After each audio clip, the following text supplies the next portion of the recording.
This giant yellow thing is your liver, and you can see the LDL floating around. As I start to increase the dose, it's impacting the LDL cholesterol. I printed out built this week keychains, then customizing it, and then you can download the file, then boom, off to printing. Built this week, breaking it down. Built this week, we show you how. A fresh idea, a clever tweak. You locked in, you built this week. Hey everyone, and welcome to Built This Week, the podcast where we share what we're building, how we're building it, and what it means for the world of AI and startups. I'm Sam Nadler, co-founder here at Rise Labs, and I'm joined each and every week by my friend, co-host, business partner, Jordan Metzner. What's up, Jordan? Hey, Sam. How's it going? Happy to be back. Good. So we have a full docket today. And before I jump into the agenda, just a reminder to please like and subscribe. We have new episodes out every Friday on your, favorite place to listen to podcasts, whether that's Spotify, Apple Podcasts, or YouTube. So, top of mind today, we're going to cover a little tool you built to review, a health diagnosis or something within your personal health. I haven't even seen it, but I'm excited to review it.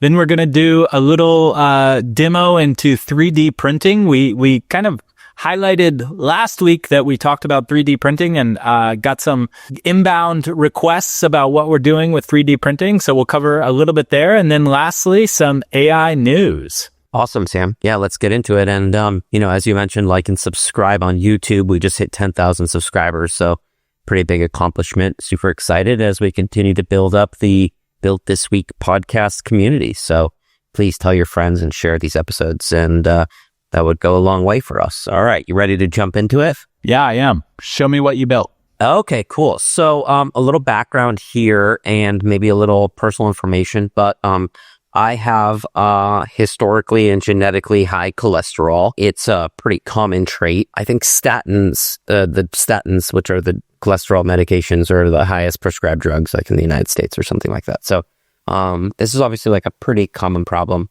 I know a lot of people on statins. So, I take all these medications, but you don't really know like what's happening, how they work, where do they work in your body. I thought this was like a really good use case for AI, both for kind of the personal consumer as like a way where, like after your doctor's office, you could maybe come home and build something like this for yourself, but also great, maybe for medical professionals as well. So, if you are a pulmonologist or a cardiologist, you could kind of build these models in real time for your patients and give them a little bit idea of how this all worked. So I've got labels here, but, this giant yellow thing is your liver. And here you can see the enzymes and you can see the LDL floating around. Here's the intestines and, you can see the blood vessels. And, I can zoom in. In fact, I can even do some other things like I can rotate it, check it out from different views here.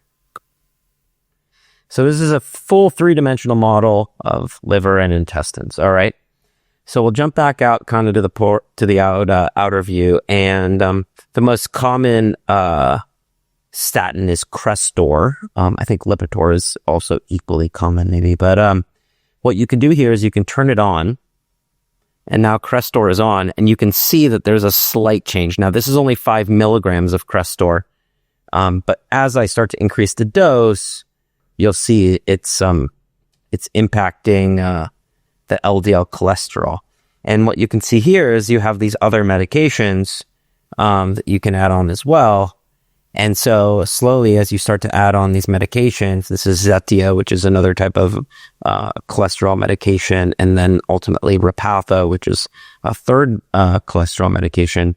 You can see that the LDL cholesterol has diminished significantly, and that's these these dots that are floating around here. So, if we were to start all over, you'd see kind of, look how much more LDL there is inside the body.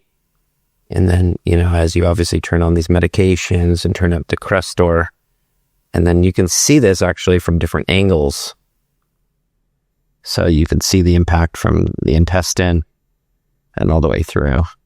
You can zoom out and then you can see kind of like, what impact having Repatha or no, having Crestor or no. Really cool visual, Jordan. I think it, really could be impactful just as to understand what your own medications do for your body. I know personally I'm always a bit oblivious with anything medical, just kind of trust my doctor and hope for the best, and hopefully it has an impact.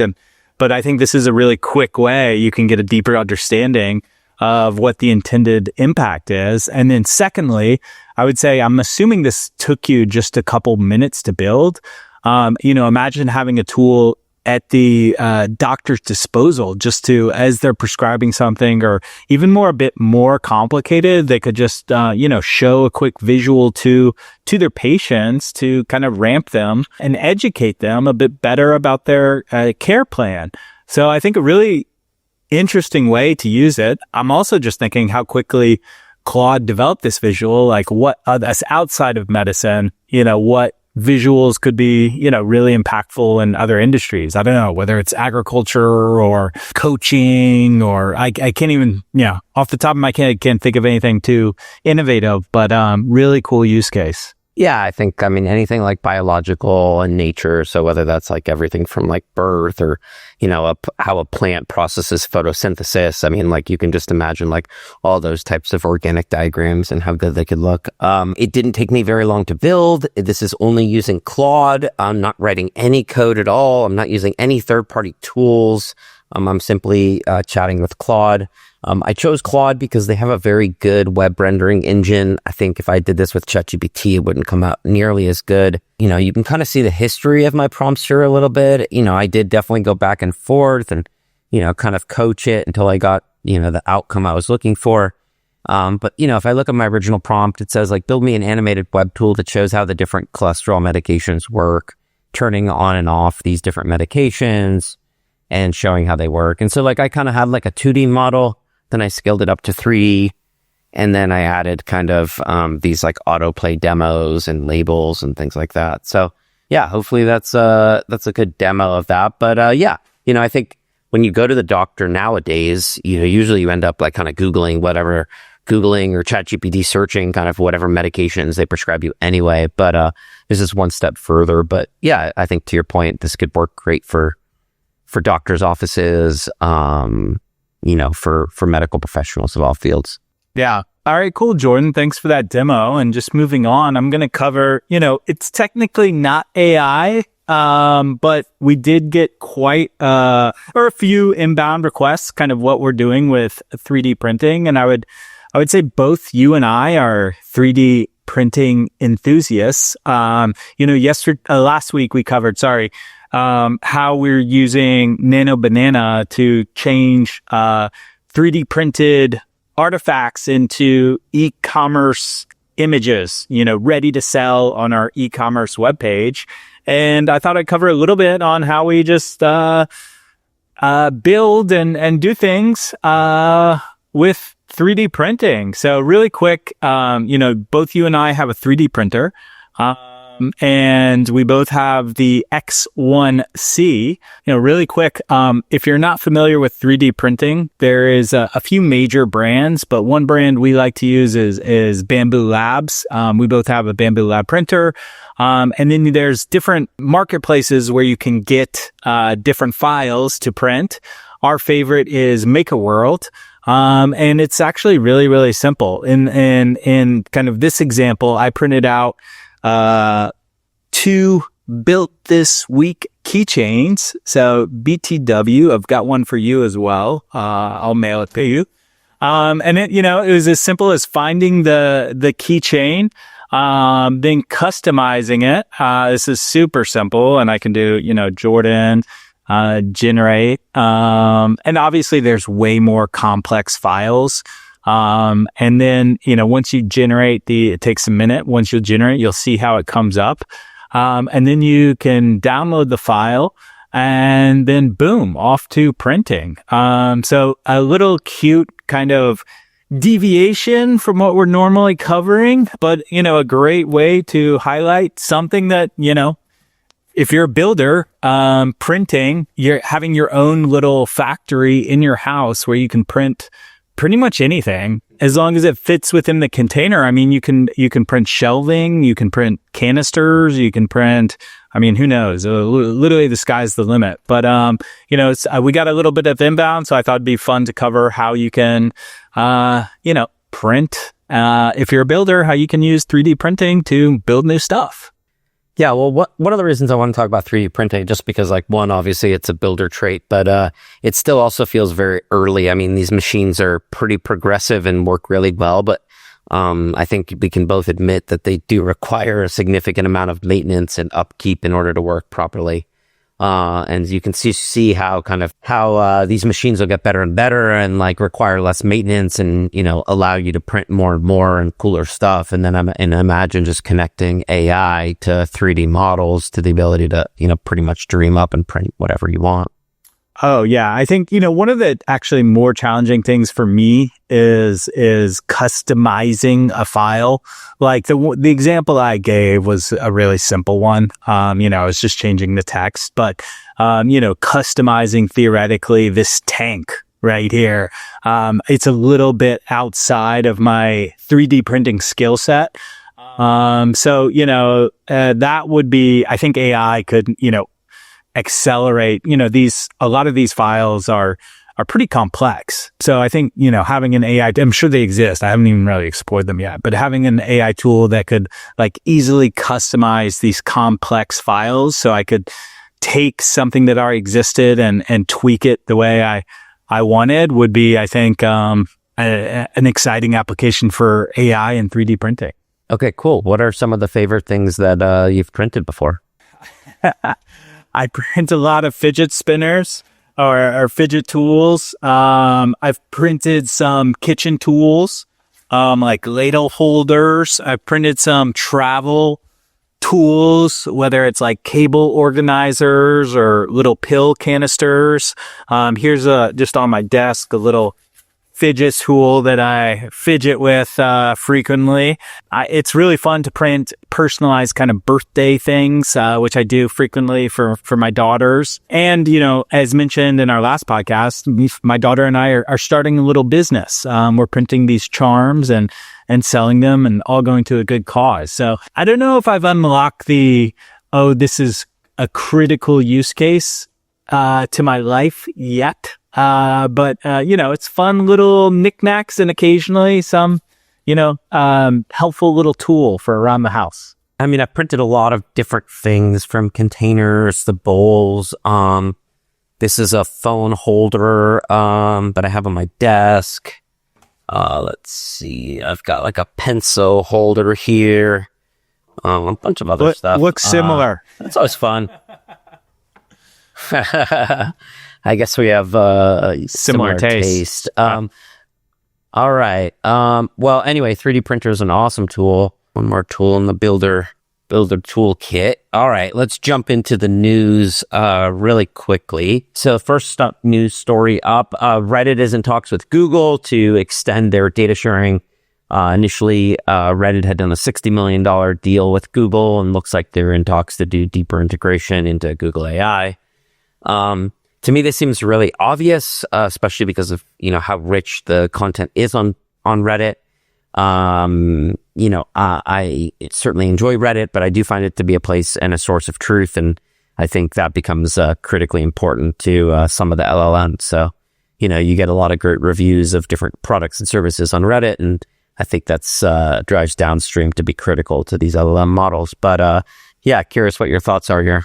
Yeah, I mean, Reddit's such a valuable treasure trove of information. I feel like it's real versus, someone's agenda to promote, a certain line of products or whatever. I feel like it's genuine submissions. It'll be interesting for how much it goes for. Because it says 60 million was a year and a half ago.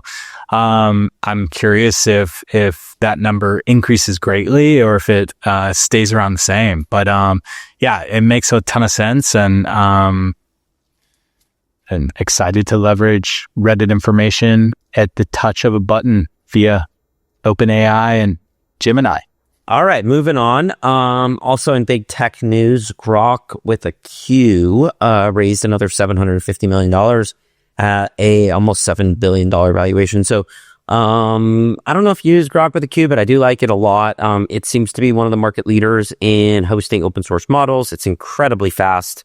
I use it sometimes for the open source ChatGPT models and a few other things. But yeah, I think they've been growing a lot in the Middle East. They built their own, I guess, like chipset or board or whatnot. So yeah, it just seems like, there's more competition in the space. I guess this is like a NVIDIA style competitor, you might want to say, but maybe even like a ChatGPT, OpenAI kind of competitor as well. So interesting news.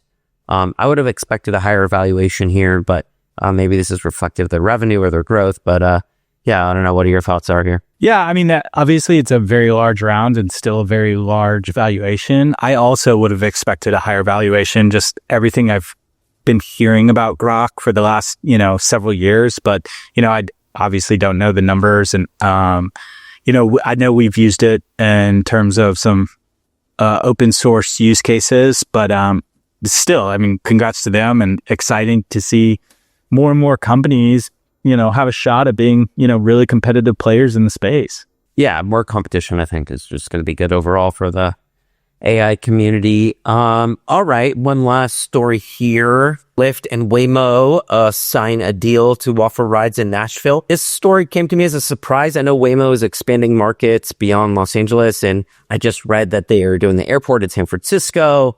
They're already operating in the city of San Francisco, Austin, Texas, and some other cities as well. And I know Zoox, Amazon's competitor, is expanding in new markets. Found this to be a unique bedfellows opportunity between Waymo and Lyft. But as someone who, one, is from Nashville, and two, used to work at Lyft, I'd love to get your feedback here. Yeah, Lyft is my alma mater, and obviously live in Nashville. So kind of an exciting announcement. I am a little surprised Nashville was the location. Other current Waymo markets, I believe, are Phoenix, Los Angeles, San Francisco, I think via Uber in Austin, and maybe one other place. So generally pretty warm and stable climates. I know, from my experience at Lyft, and I visited the L5 autonomous facility, which I think was later transition to Toyota, I believe. I can't remember exactly. But, I remember specifically that, weather and construction and all these things can have a huge impact on the success of autonomous driving. Just the variability makes it obviously more complicated. That's just why they launched in places like Los Angeles, which is really stable climate, Phoenix, etc. I guess San Francisco has a lot of rain, etc. But Nashville, you've got all four seasons. You can get icy roads. You have, depending on where you are, you have the downtown chaos, which you have pedal taverns and people walking everywhere. So, and as a market, I know, it's been years, but I'm really familiar with the ride metrics, of Nashville.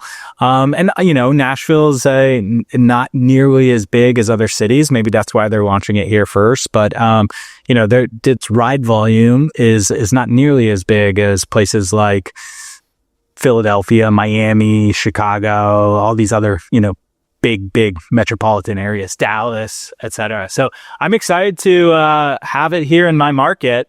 And I think my daughter mentioned to me the other day that she's never taken a autonomous driving vehicle, and neither have I. So I guess it's in the near future for us. But yeah, I was a little surprised Nashville was the first choice, but we welcome it. Congrats to Nashville and Lyft. And yeah, we'll see as these robotaxis enter new markets with, as you mentioned, variable climate, what the impact will be. All right, Sam, we're at mid-September. AI is still in a flurry. We've got, about a little over 1 quarter left for the end of the year. Looks like interest rates are dropping. So I think we're going to see a flourishing stock market in the last quarter of the year. But, yeah, overall great episode. Great to chat with you. Take care of your personal health. I think that's maybe one takeaway here. But any last thoughts or comments or feedback from you? No, thanks for connecting for episode 13. And don't forget, like and subscribe. Yeah, we got some great episodes coming up as we finish out the year. So don't forget to like and subscribe. You can find us on YouTube and all your favorite podcast platforms for Sam and Jordan. See you guys all next week. Thank you. Built this week, breaking it down. Built this week, we show you how. A fresh idea, a clever tweak. You locked in, you built